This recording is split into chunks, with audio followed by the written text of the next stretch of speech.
Bearing Witness to the Truth, author Harold Cooke Phillips, copyright 1949.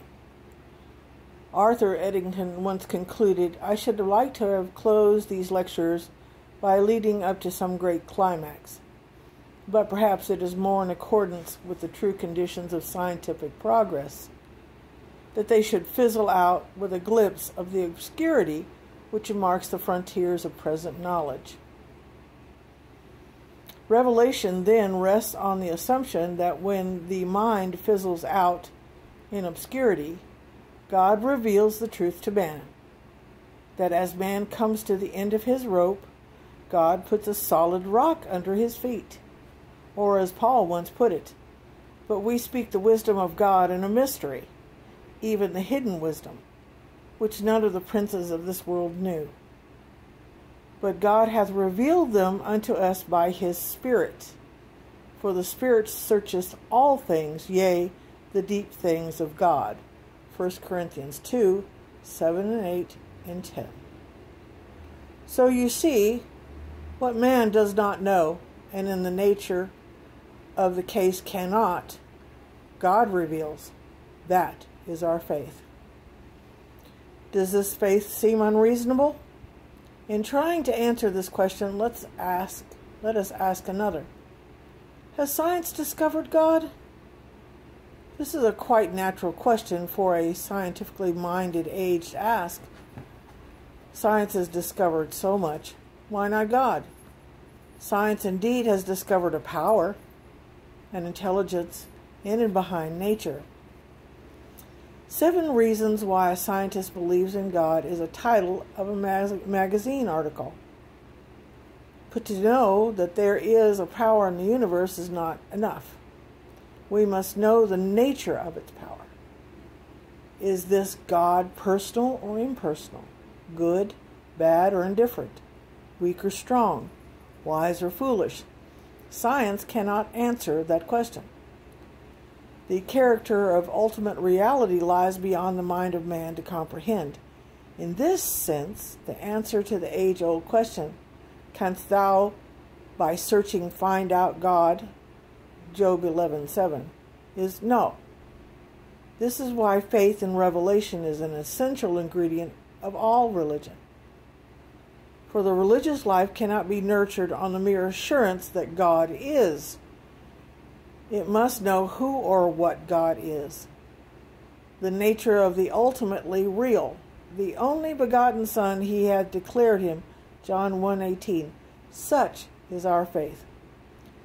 So it seems strange that the answer to the question, has science discovered God, is a negative one.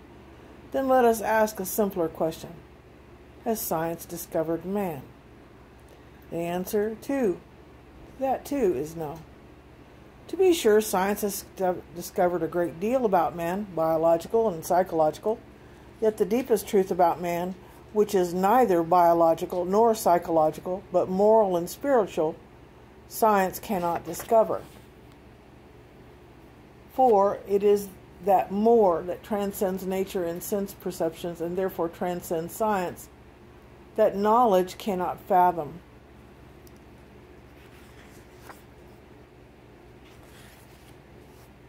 The truth of this statement appears as we consider how those who stand solely on the plane of nature describe man.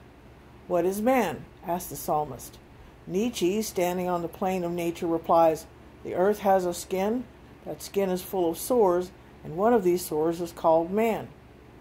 Haeckel, in a similar vein, writes, "Our human nature sinks, under scientific scrutiny, to the level of placental mammal, which has no more value for the universe at large than an ant, or the fly of a summer's day, or the smallest bacillus." But Christianity has a different idea about man. "Beloved, now are we the sons of God, and it doth not yet appear what we shall be. But we know that, when he shall appear, we shall be like him, for we shall see him as he is." 1 John 3:2. This mortal must put on immortality. 1 Corinthians 15:53. That position was not reached by man's unaided mind. Flesh and blood have not revealed it unto us. It is part of the heritage of Christian faith, a passage of knowledge. Revelation therefore rests on the assumption that what the mind cannot discover, God has revealed or will reveal. There is, however, another assumption that lies behind the idea of revelation. Not only that the mind cannot discover the ultimate truth, but also that truth is by its nature communicative. This communicative quality is the mark of all truth. When a scientist works with nature, it is not as though he were excavating the tomb of some Egyptian mummy. For nature is no mummy. Nature is alive. If the universe were like a corpse, dumb and inarticulate, it is incredible that man could have made such progress in science as he has. Actually, when he knocks at the right door, he does not have to knock it down. The door swings open. When he finds the right formula, nature responds. If we plow and plant, we reap, nature responds. If this is the quality of responsiveness obtained in inanimate nature, how much more so in personality? However, much more than personal the Christian God may be. Christian faith maintains he is not less than personal.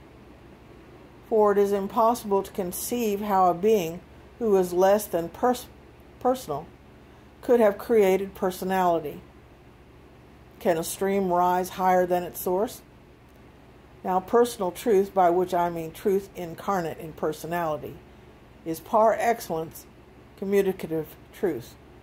No wonder, then, that one bedrock Christian conviction is that God seeks us even as we seek Him.